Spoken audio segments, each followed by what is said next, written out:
Hello everyone, I hope you all are doing well. আজ আমরা যে ইডিয়মটি শিখব সেই ইডিয়মটি হলো বুজম ফ্রেন্ড। এই ওয়ার্ডটির স্পেলিং দেখে মনে হতে পারে যে এর সঠিক উচ্চারণ হচ্ছে বসম ফ্রেন্ড, কিন্তু এর উচ্চারণ বসম ফ্রেন্ড নয়, এর সঠিক উচ্চারণ হচ্ছে বুজম ফ্রেন্ড। ওকে, চলো এবারে ইডিয়মটির মিনিং জেনে নেওয়া যাক।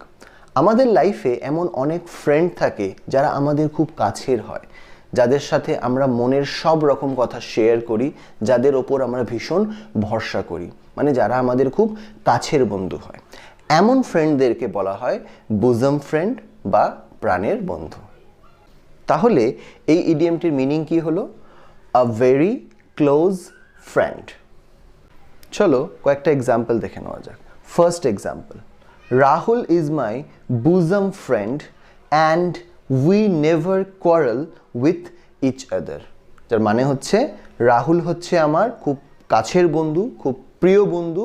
Rahul is my bosom friend and we never quarrel with each other. এবং আমরা কখনোই একে অপরের সাথে ঝগড়া করি না। Second example, You are not my bosom friend, so I will not share my secrets with you. তুমি আমার বুজম ফ্রেন্ড নও, তুমি আমার ক্লোজ ফ্রেন্ড নও, কাজেই আমি তোমার সাথে আমার সিক্রেটগুলো শেয়ার করব না। আশা করি তোমরা এই ইডিয়মটি বুঝতে পেরেছো। পারলে এই ইডিয়মটিকে নিজেদের ডেইলি কনভারসেশনে ইউজ করো। আজ তাহলে এতটাই। That's all today. টাটা।